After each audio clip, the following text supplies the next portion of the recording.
in religion, they call it omnipresence, right? Like God is omnipresent, supposed to be everywhere.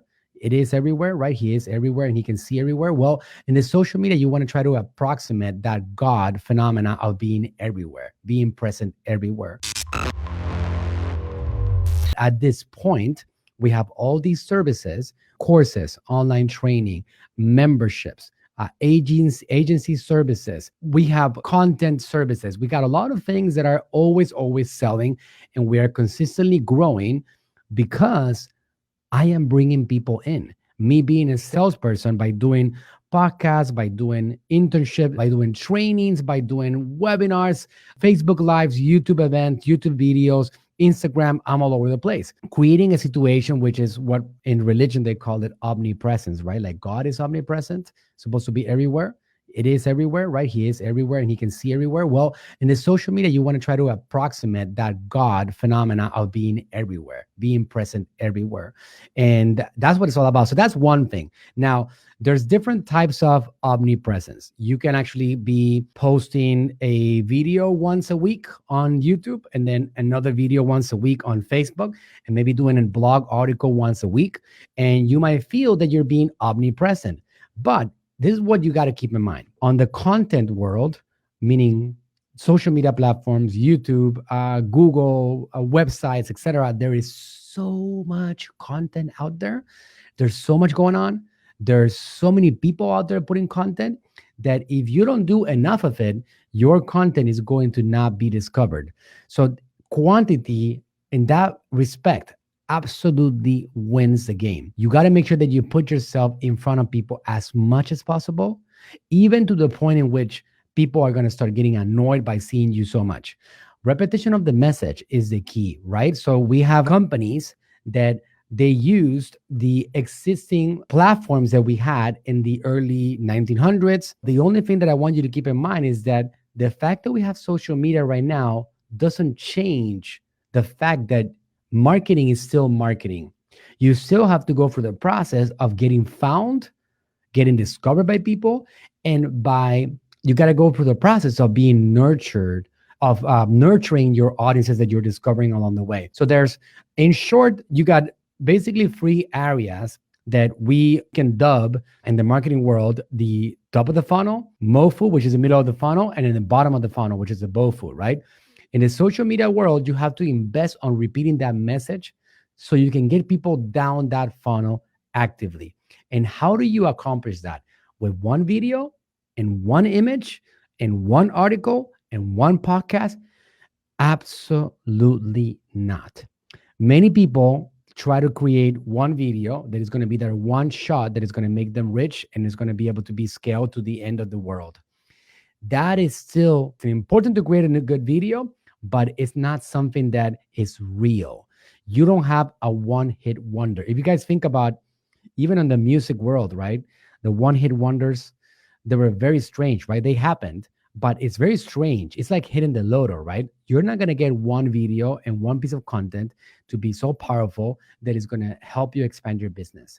If you thought about hiring a company to make you a video, which is maybe a 2 or 3 minute video that you're going to be able to run and scale and spend $1 billion and get $10 billion back in sales, that is not the way that you can think about this. You need to think about quantity over quality. In this particular example, quantity is going to win out every single time. Now, the platforms that we're using today, that it's less than the ones that you can count with your fingers, it really is, right?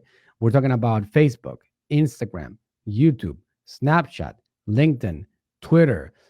They are so limited that they give you permission right now, all of them, to be able to send your message out there aggressively. The one thing that I want you guys to get ready, anybody that's listening to me, if you have been following my podcast, my content for a while, if you have done mini courses, if you're one of my students on my paid programs, if you know anything about this, you know how deep I talk about the subject of content. Grabbing your message, your information, and making it seen by people. Because if you have a brand, if you have a business, you must have an area that you're passionate about.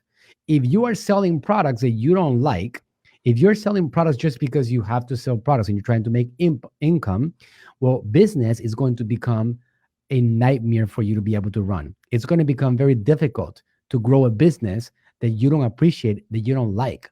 So it's something that I recommend that you actually consider when it comes to choosing a product. Find something that you can actually appreciate, that you like, that you think is valuable, something that overall you know is going to be a game changer for you overall. My biggest advice is that you aggressively work on discovering that area. I had a one-on-one meeting the other day with one of my students, and we were talking about her business and how she's struggling.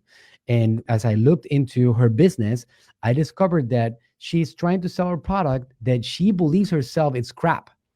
That is a problem. It's a very, very big issue because somehow, I mean, I don't know how you guys feel about this, but I'm a spiritual guy, right? So I believe that somehow, if you're doing something that you know is not right, it kind of comes back to haunt you. So things can happen. You know what I mean? Like you can get accounts shut down, you can get into problems, you can get attacked. Selling something that you don't like becomes very difficult. Additionally, it becomes difficult for you to sit down and create content for your business. Now, creating content becomes easy when you actually love your product, when you are passionate about your services, when you love your service, your brick and mortar business, and what you do every day. That becomes way easier. Just today, I was talking about, for example, there's e-commerce platforms. There's a lot of them. WooCommerce, BigCommerce, Magento, Shopify, all of these guys. Well, if you guys think about it, inside Shopify, if you're selling products, do you know that Shopify allows you to create a blog? You can literally go in there, press on a section called online channel. There's a section called blog. This is on the settings side of things.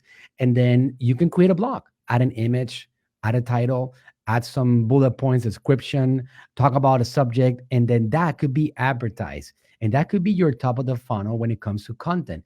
If you do that every single week, if you do a blog article once a day, or at least 2, 3, 4 times a week, and if you start pumping this out on your Facebook profile, personal profile, so your friends and family can help you spread the word, and then you start advertising to people that don't know you yet based on their interests on social media, and start investing some money on getting people into your blog, you start feeding that top of the funnel with your content. That is a great starting point, because what I need you all to get used to is understanding that growing a business today without high content distribution becomes more of a challenge than it ever has been. You have to get people to discover you.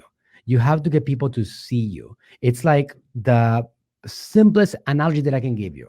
The simplest analogy. If you know that you have a product that you can sell to people, right?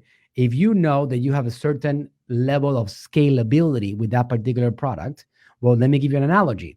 It's like a fisherman going to a pond, and before he goes to the pond, there's a competition, and this competition, the winner is going to be the one that catches the most fish.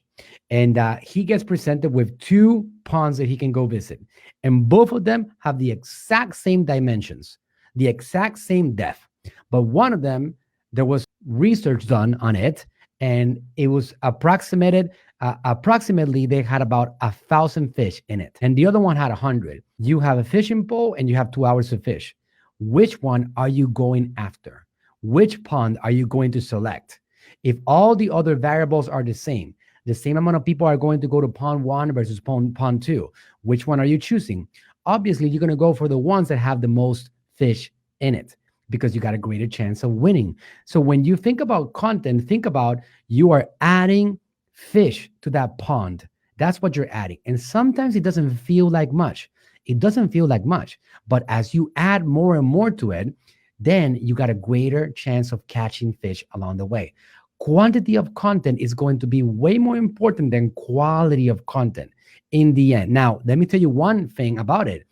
As you do content, you will see that you improve your quality of content. Because one thing that I can tell you is that at the beginning of creating content, doing Instagram stories, Facebook stories, Instagram newsfeed, Facebook newsfeed, doing an Instagram TV post, a LinkedIn post, an article, doing a podcast, doing all this. As you do all these things, you get better at it. So your content improves with time. I just did a webinar yesterday and I killed it on this webinar and I delivered such great content. If you compare that to my first webinar ever, you will laugh about it. If you go back to my first podcast, you will see the difference on my delivery as I'm delivering today. So with time, you get better, but you just got to go and get going, no matter what your brand is. And if you don't feel comfortable in front of a camera, then write.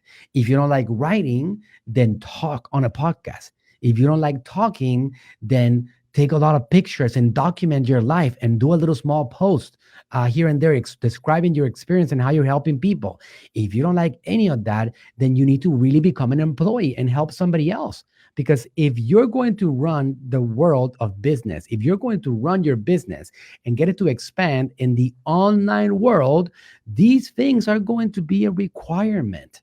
Sure, you might actually be lucky enough to be one of the few people that actually grabs a brand from scratch, gets behind a screen, and explodes their e-commerce brand on Amazon without having to do content, without having to do a message, without having to structure much of anything. Well, let me tell you one thing. It's happening less and less right now. People are less and less actually accomplishing an explosion on an Amazon brand without having a structured system for social media content, without having themselves control over their own traffic, without them understanding social media platforms. It's becoming more of a challenge. If you guys think about it, it makes total sense. Why? Because throughout ages, entrepreneurship has been won by those people that knew how to control the most traffic. Throughout ages, from the beginning of business, from the beginning of capitalism, the person that knew how to get their business in front of as many people as possible wins the game.